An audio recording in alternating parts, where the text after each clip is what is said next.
Bonjour, c'est Jules Lavie pour Code Source, le podcast d'actualité du Parisien.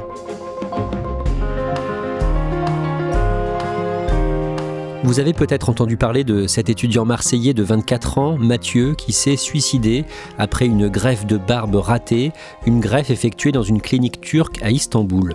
Son père a témoigné dans plusieurs médias, dont Le Parisien, et début novembre, une reporter du Parisien, Elsa Marie, s'est rendue sur place à Istanbul. Elle a notamment découvert que la prétendue clinique qui avait vendu ses services à Mathieu était en réalité une plateforme de tourisme renvoyant les clients vers des cliniques ou des hôpitaux. L'homme qui a pratiqué la greffe sur Mathieu était diplômé en communication. Elsa Marie est journaliste au service Société, elle a longtemps couvert la santé et en 2023, elle a coécrit le livre Génération Bistouri.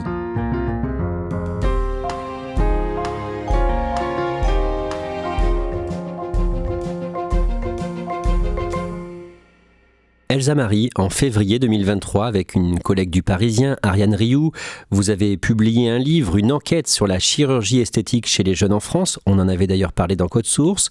Les 18-34 ans ont plus souvent recours à la chirurgie esthétique que les 50-60 ans, et cela comporte des risques. Oui, on les oublie ces risques parce que ces actes sont tellement banalisés qu'on croit que c'est des actes simples, comme un coup d'effaceur magique. Par exemple, on fait des injections dans les lèvres, donc on se fait grossir les lèvres comme si on allait se faire couper les cheveux chez le coiffeur, ou des parents offrent une paire de seins à leur fille parce qu'elle a réussi son bac. Mais il y a énormément de risques. Il y a des risques déjà physiques qui sont liés à l'anesthésie, à l'opération, et puis après, par exemple, pour une opération des seins, on peut avoir une mauvaise cicatrisation, une asymétrie, voire une infection. Il y a aussi des risques psychologiques comme un risque de dépersonnalisation, le fait de ne plus se reconnaître dans le miroir, ou aussi un risque d'addiction. Une chirurgie mérite d'être longuement réfléchie car c'est un engagement à vie. À la fin du mois d'octobre, un père qui vient de perdre son fils quelques mois plus tôt témoigne sur France 3, puis sur BFM TV. Cet homme s'appelle Jacques Vigier-Latour et son fils s'est suicidé le 8 juin après une opération ratée. C'était ingérable. Il souffrait, il avait mal, des brûlures, des douleurs, il ne dormait plus. Il était rentré dans un cercle infernal duquel il ne pouvait plus s'échapper. Mathieu a 24 ans, il s'est fait greffer une barbe en Turquie qui est l'Eldorado de la greffe capillaire et l'effet a été raté et donc au fil des jours, Mathieu n'a pas supporté de ne plus se reconnaître et il s'est suicidé de désespoir. Elsa Marie, vous allez nous expliquer ce qu'il s'est passé et vous allez aussi nous raconter votre reportage en Turquie, à Istanbul, là où Mathieu a subi cette greffe ratée. Mathieu, au départ, c'est un jeune homme plein de vie qui fait preuve d'audace quand il veut quelque chose. Oui, sa famille et ses amis le décrivent comme quelqu'un de solaire et de très débrouillard. Son père me raconte une anecdote. Il y a 2 ans, Mathieu est accepté en école de commerce à Paris. Il prend le train pour la capitale, sauf qu'il n'a toujours pas de logement. Et donc, il décide dans le train de demander au contrôleur son micro pour lancer une annonce et demander s'il n'y a pas un agent immobilier dans le train pour lui trouver un appartement. Et c'est comme ça qu'il va obtenir sa chambre de bonne à Paris. Mathieu est de Marseille. Présentez-nous ce jeune homme et sa famille. Mathieu, c'est un jeune homme très beau garçon déjà, c'est comme ça que le décrivent ses amis, très aimé. Il a beaucoup d'amis et partout où il va, il a une capacité à se créer des amitiés fortes, solides et durables. Il adore aussi danser, il rappe en espagnol, sa mère est colombienne. Il veut faire les cours Florent, il fait du théâtre, il fait du judo. À écouter sa famille et ses amis, c'est quelqu'un de très épanoui et surtout de très solide. Il est fils unique, ses parents visiblement l'aiment beaucoup. Son père Jacques a 72 ans, sa mère Aïda 56 ans et leur histoire est celle d'un coup de foudre. C'est même Aïda qui va demander en mariage Jacques, le père, et de cette union va naître un seul enfant, Mathieu, qui est un enfant adoré, couvert d'amour. Son père nous explique que dans leur famille, on se répète très souvent qu'on s'aime. Jacques dit souvent à son fils qu'il est fier d'avoir un enfant comme lui. Et aussi Mathieu est éduqué avec des valeurs fortes comme le respect de l'autre et l'honnêteté. Mathieu intègre donc une école de commerce à Paris. Vous l'avez dit, il a beaucoup d'amis, tout semble lui réussir, mais il a un complexe physique. Oui, il a un léger complexe, même si c'est un garçon qui est assez sûr de lui, c'est qu'il aimerait bien avoir une barbe plus garnie. Et autour de lui, ses copains lui disent qu'il n'en a pas besoin, mais c'est un garçon têtu, et donc il va mener ce projet jusqu'au bout. L'un des amis que nous appellerons Reda, nous avons choisi de modifier son prénom, vous avez échangé avec lui. Reda, donc, lui parle de sa propre expérience. Oui, Reda s'est fait greffer une barbe il y a 1 an en Turquie, et donc il lui parle d'une clinique en lui disant qu'il est très content du résultat. Et puis Mathieu voit aussi le résultat sur le visage de son ami et trouve cette greffe réussie. Ce qu'il faut savoir, c'est que les prétendants arrivent en Turquie parce qu'ils voient sur les réseaux sociaux des publicités des cliniques ou par bouche à oreille, ce qui est le cas du coup de Mathieu. Et donc Mathieu commence à se renseigner. Oui, il se renseigne, mais finalement, il va suivre l'exemple de son ami, puisque l'effet est réussi, et donc il ne va pas prendre de risques et se rendre dans la clinique où il est sûr d'avoir un résultat. Quel est le prix demandé ? 1 300 €, soit 5 fois moins cher qu'en France, à régler en cash. Le vendredi 1er mars, sans l'avoir dit à ses parents, Mathieu prend l'avion pour Istanbul, où il subit une greffe de cheveux sur la barbe. Oui, alors il n'y va pas tout seul, il s'y rend avec son ex-petite amie, avec qui il vient de rompre, mais qui avait prévu de l'accompagner en Turquie durant ce voyage. Le 1er mars, donc il arrive à Istanbul. Le 2, il se fait opérer, donc c'est une opération qui est très longue. Il faut enlever les bulbes de cheveux à l'arrière du crâne pour les réimplanter un à un sur le visage. Donc c'est des heures et des heures d'opération. Donc son ex-petite amie, elle rentre à l'hôtel, et le 3, eh bien, ils font un dernier contrôle à la clinique et ils repartent en France. Concrètement, que donne cette greffe ? Ça ressemble à quoi ? Elle est ratée. Mathieu a une ligne de démarcation qui est irrégulière au niveau des joues, les poils débordent sur les joues, il a des poils qui sont mal implantés, donc qui vont pousser à l'horizontale, donnant un effet hérisson. Et donc Mathieu s'attendait absolument pas à ça. Il est très affecté par cette apparence, en fait, il ne se reconnaît plus. Et au fil des jours, il écrit très souvent à la clinique en disant ça me brûle, ça me gratte, est-ce que je peux parler à un médecin ? On sent qu'il est très angoissé. Au fil des jours, ce que nous disent ses amis, c'est qu'il va développer une véritable obsession pour cette barbe, au point de ne plus avoir d'autres sujets de conversation. Chez lui, il va même jeter un tissu sur les miroirs parce qu'il ne supporte plus de se regarder. Il va même envoyer un message désespéré à la clinique. Je vous le lis. Vous avez tué mon crâne. C'est très grave ce que vous avez fait. Je vous maudis. J'ai envie de me suicider à cause de vous. Et à ce moment-là, il fait des recherches sur Internet pour essayer de comprendre ce qu'il s'est passé. Oui, il est dans une démarche obsessionnelle, donc il va essayer de se renseigner au maximum. Et d'abord, ce qu'il va demander à la clinique, c'est qui m'a opéré. Parce qu'il faut savoir que tout est pris en charge et qu'il ne sait même pas en fait le nom du chirurgien. Et donc il va insister auprès de la clinique qui, à un moment, lâche ce nom, dit c'est Furkan Katak qui vous a opéré. Mathieu va se renseigner sur Internet et il va tomber sur son profil sur LinkedIn, voir que c'est absolument pas un chirurgien, mais quelqu'un qui travaille dans les relations publiques. C'est pour ça qu'il se fait appeler professeur. C'est pas PR pour professeur, mais PR pour Public Relations. Donc c'est un faux chirurgien. Comment est-ce qu'il raconte tout ça à son père, Mathieu ? Au début, Mathieu ne veut pas en parler à son père. Il appelle sa mère, il lui dit qu'il y a un problème. Il lui révèle ce qui s'est passé en Turquie et sa mère lui dit appelle ton père et dis-lui. Et donc, il lui téléphone et lui dit papa, j'ai quelque chose de grave à t'annoncer. À ce moment-là, Jacques est très anxieux parce qu'il se demande ce que va lui dire son fils. Et là, il lui déballe tout. Il lui raconte qu'il est allé en Turquie, qu'il s'est fait opérer, qu'on lui a prélevé 4000 greffons à l'arrière pour lui implanter en fait sur le visage, qu'ils ont perdu aussi une partie des greffons, qu'ils lui ont fait un trou à l'arrière, que l'effet est raté, que le chirurgien n'en était pas un. Il lui raconte la tromperie, la vexation, la honte. Et son père lui dit « Écoute Mathieu, ne te noie pas dans cette histoire, on va régler le problème. » Et ensemble, ils cherchent un chirurgien pour essayer de récupérer cette greffe. Oui, pendant 2 mois, Mathieu va essayer de trouver un chirurgien, sauf qu'aucun ne veut l'opérer. Ce n'est pas très étonnant, puisque en chirurgie, c'est le dernier qui a touché, qui a tort. Donc les chirurgiens ont peur d'être tenus responsables de la greffe ratée. Et donc, il n'arrive pas à trouver 2 chirurgiens capables de réparer cette greffe. Mais finalement, il trouve un spécialiste en Belgique qui accepte de l'aider. Oui, ce spécialiste a l'habitude de rattraper des greffes ratées. Et donc, il va prendre en charge Mathieu, il va faire le système inverse, c'est-à-dire reprendre tous les poils de la barbe pour les réimplanter en fait à l'arrière. Et donc, il arrive à le réparer à 95%. Mathieu, à ce moment-là, est fou de joie et il va même lui dire « Vous êtes mon héros ». Mais, après cette opération, Mathieu se rend compte finalement qu'il ne se sent pas réellement mieux. Non, parce qu'il est réparé physiquement, mais les dégâts psychologiques sont trop importants.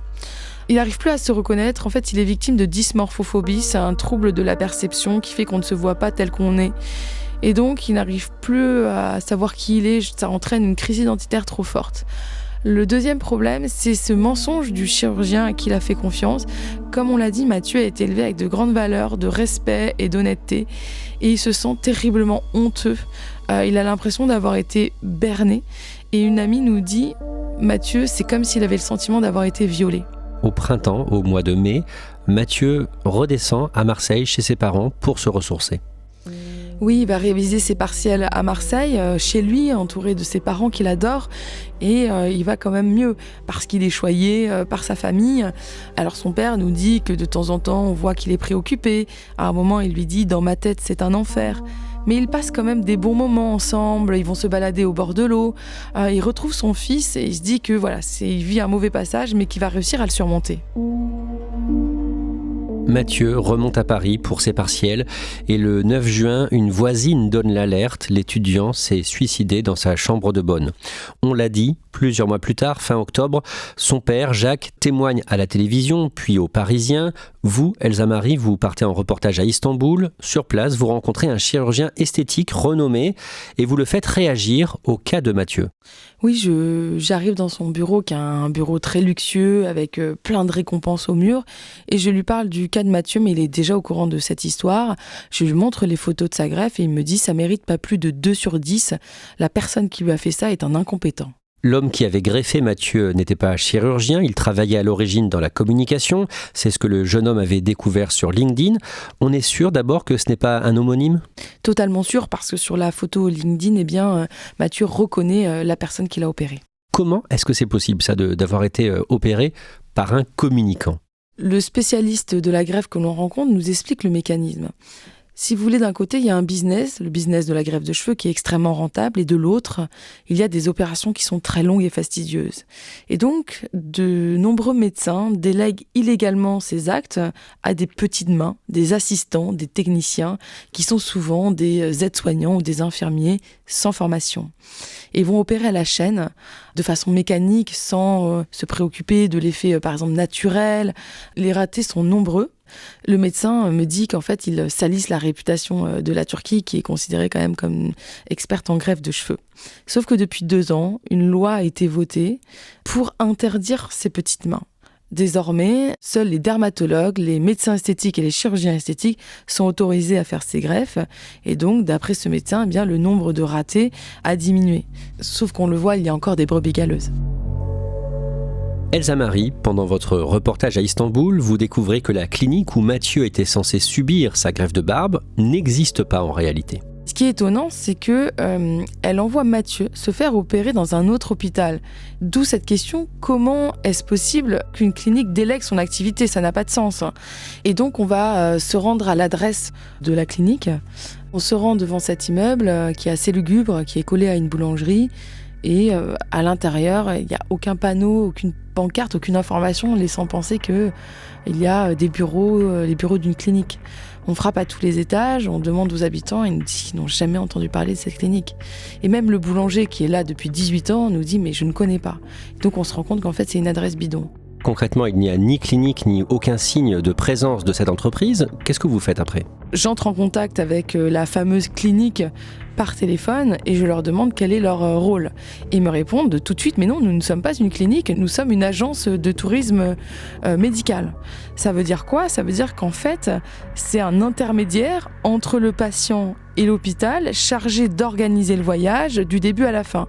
Donc de réserver avec le patient les billets d'avion, de réserver l'hôtel, de mettre à disposition un voiturier qui va l'emmener de l'hôtel jusqu'à la table d'opération. Sauf Sauf que sur Internet, il y a écrit que c'est une clinique, ce qui prête à confusion. Et d'ailleurs, Mathieu était persuadé qu'il avait affaire à une clinique. Où Mathieu a subi la greffe? Dans un gros hôpital privé qui s'appelle Medilife, qui est situé sur la rive européenne d'Istanbul. Elsa Marie, vous apprenez que cet hôpital privé a fermé ses portes peu de temps après le suicide de Mathieu, mais pour une toute autre raison, il a été impliqué dans un scandale de grande ampleur en Turquie.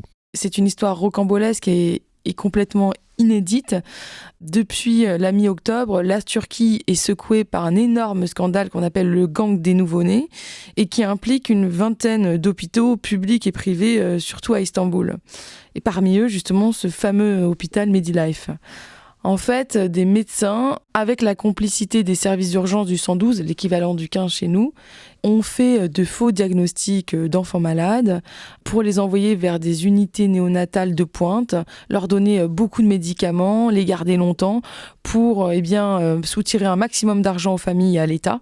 Sauf qu'avec ces excès de médicaments et de soins, il y a au moins une dizaine de nourrissons qui sont décédés. Ça, évidemment, ça a soulevé une immense émotion en Turquie. Évidemment, et même quelques jours avant notre arrivée d'ailleurs, l'hôpital Medilife avait été caillassé par la foule qui était évidemment en colère et complètement ahurie de découvrir qu'un tel scandale puisse exister en Turquie. Et par ailleurs, le suicide du jeune Français Mathieu a fait beaucoup de bruit en Turquie et il y a eu des réactions au plus haut niveau de l'État. Oui, l'histoire de Mathieu en quelques jours fait le tour du monde jusqu'à atterrir en fait dans le bureau du ministère de la Santé turc qui, selon nos informations, décide de lancer une enquête pour déterminer la chaîne des responsabilités. Parce que c'est un enjeu important pour la Turquie, vous l'avez dit ?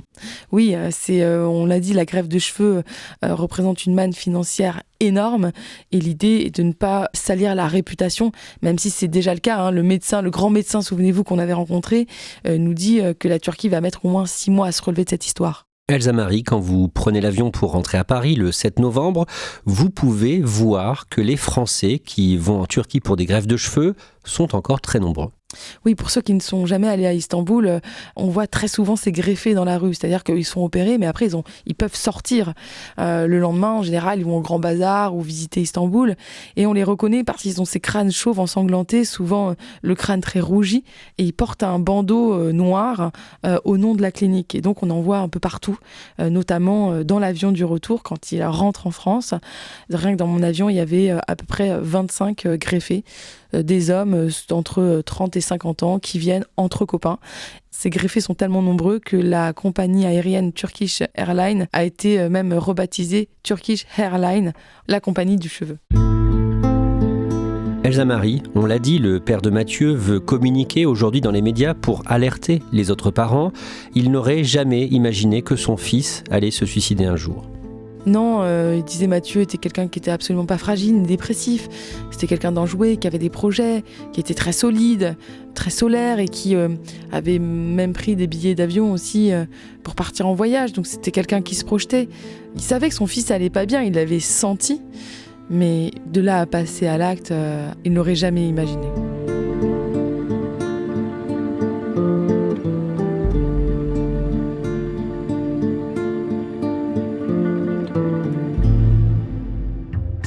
Merci Elsa Marie, votre livre qu'on a cité, Génération Bistouri, est paru en 2023 chez Lattès. Ce podcast parle du suicide. Si vous-même vous avez besoin d'écoute, un numéro de téléphone existe, une ligne d'écoute anonyme et gratuite, c'est le 31 14, le numéro national de prévention contre le suicide. Cet épisode de Code Source a été produit par Clémentine Spiller et Thibault Lambert. Réalisation, Pierre Chaffanjon. Code Source est le podcast quotidien d'actualité du Parisien. N'oubliez pas de vous abonner pour ne rater aucun épisode.